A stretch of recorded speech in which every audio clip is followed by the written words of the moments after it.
Hi, welcome to my channel. ഇന്നേ നമുക്ക് നല്ലൊരു തെരച്ചി കറി ഉണ്ടാക്കിയാലോ. അതും വളരെ എളുപ്പം ഒത്തിരി ടേസ്റ്റായിട്ടുള്ള കറിയാണ്. അപ്പോൾ നമ്മളിവിടെ 2 തെരച്ചി എടുത്തിട്ടുണ്ട്. അതൊന്ന് കഴുകാൻ വേണ്ടിയിട്ട് കുറച്ച് ചൂടുവെള്ളം ഒഴിച്ച് വെക്കുന്നുണ്ട്. ചൂടുവെള്ളം ഒഴിച്ച് കഴിയുമ്പോഴത്തേനും ഇതിൻ്റെ 2 സൈഡൊക്കെ ഇങ്ങനെ മുകളിലോട്ട് വന്ന് കഴിയും. പിന്നെ ഒരു 10 മിനിറ്റ് വെച്ച് കഴിഞ്ഞിട്ട് ഇതുപോലെ ഒന്ന് ചുരണ്ടി കളഞ്ഞാൽ മതി. അപ്പോൾ അതിൻ്റെ പുറത്തെ അഴുക്കൊക്കെ നന്നായിട്ട് പോയി കിട്ടും, അതിൻ്റെ തൊലിയൊക്കെ പോയി കിട്ടും. എല്ലാം ഒന്ന് കഴുകി നന്നായിട്ട് വൃത്തിയാക്കുക. അതിൻ്റെ ബാക്ക് സൈഡിലും ഫുള്ള് എല്ലാം ഒന്ന് കഴുകി വൃത്തിയാക്കി എടുത്തിട്ടുണ്ട്. ഇതുപോലെ നമ്മൾ ചെറിയ കഷ്ണങ്ങളാക്കി എടുത്തിട്ടുണ്ട്. പിന്നെ ഇതിലേക്ക് നമ്മൾ കുറച്ച് പുളി എടുത്തിട്ടുണ്ട്. അതൊരു പാത്രത്തിലേക്ക് ഇട്ട് കൊടുക്കുന്നുണ്ട്. നമുക്ക് കറിക്ക് ആവശ്യമായ ഉപ്പും കൂടെ അതിൻ്റെ കൂടെ ചേർത്ത് കുറച്ച് വെള്ളവും കൂടെ ഒഴിച്ച് വെക്കാം.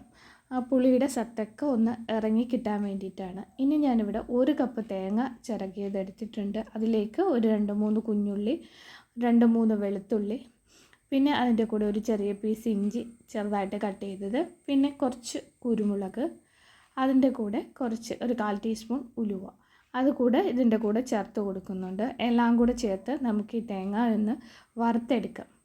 നന്നായിട്ടൊന്ന് വറുത്തെടുക്കാവേ. ചെറിയ തീയിലിട്ട് വറുത്താൽ മതി, അല്ലെങ്കിൽ കരിഞ്ഞു പോകും. അപ്പം നമ്മുടെ തേങ്ങയൊക്കെ നമ്മളൊന്ന് വറുത്തെടുത്തിട്ടുണ്ട്. ഇത്രയും വറുത്ത് കിട്ടിയിട്ടുണ്ട്.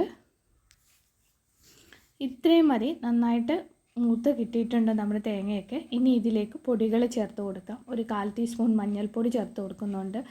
1.5 ടേബിൾ സ്പൂൺ മല്ലിപ്പൊടി ചേർത്ത് കൊടുക്കുന്നുണ്ട്. അതുപോലെ 1.5 ടേബിൾ സ്പൂൺ മുളക് പൊടിയും കൂടെ ചേർത്ത് കൊടുക്കുന്നുണ്ട്.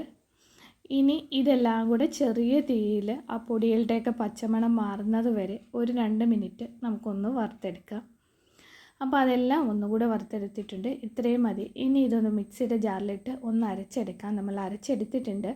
ഇനി കറി വെക്കാൻ വേണ്ടിയിട്ട് ഞാനൊരു ചട്ടി അടുപ്പത്ത് വെച്ചിട്ടുണ്ട്. അതിലേക്ക് 2 ടേബിൾ സ്പൂൺ വെളിച്ചെണ്ണ ഒഴിച്ച് കൊടുത്തിട്ടുണ്ട്. ഇനി അതിലേക്ക് ഒരു 10-15 കുഞ്ഞുള്ളി അരിഞ്ഞതും 2 പച്ചമുളകും 2 വെളുത്തുള്ളിയും കൂടെ അരിഞ്ഞ് ചേർത്തത് കൂടെ ചേർത്ത് ഒന്ന് വഴറ്റിയെടുക്കാം. അതിലേക്ക് 2 തണ്ട് കറിവേപ്പില കൂടെ ചേർത്ത് കൊടുക്കുന്നുണ്ട്. അതും കൂടെ ചേർത്ത് ഒന്ന് വഴറ്റിയെടുക്കാം. ഈ കുഞ്ഞുള്ളിയൊക്കെ ഇട്ട് കറി വെച്ചാൽ ഈ തെരച്ചി എന്നൊക്കെ പറയുന്നത് ഭയങ്കര ടേസ്റ്റാണ്. അപ്പോൾ ഉള്ളിയെല്ലാം ഒന്ന് വഴണ്ട് കിട്ടിയിട്ടുണ്ട്. ഇതിലേക്ക് നമ്മൾ അരച്ച് വെച്ച തേങ്ങായി കൂടെ ചേർത്ത് കൊടുക്കുന്നുണ്ട്. അതിൻ്റെ കൂടെ കുറച്ച് വെള്ളവും കൂടെ ചേർത്ത് കൊടുക്കുന്നുണ്ട്. അതും കൂടെ ചേർത്തിട്ട് നമ്മൾ എടുത്ത് വെച്ചിരുന്ന പുളി നന്നായിട്ട് പിഴിഞ്ഞ് ആ വെള്ളവും കൂടെ ഇതിൻ്റെ കൂടെ ചേർത്ത് കൊടുക്കുന്നുണ്ട്. അതും കൂടെ ചേർത്ത് വെച്ചിട്ട് ഒന്ന് അടച്ച് വെച്ചിട്ട് തിളപ്പിക്കാം.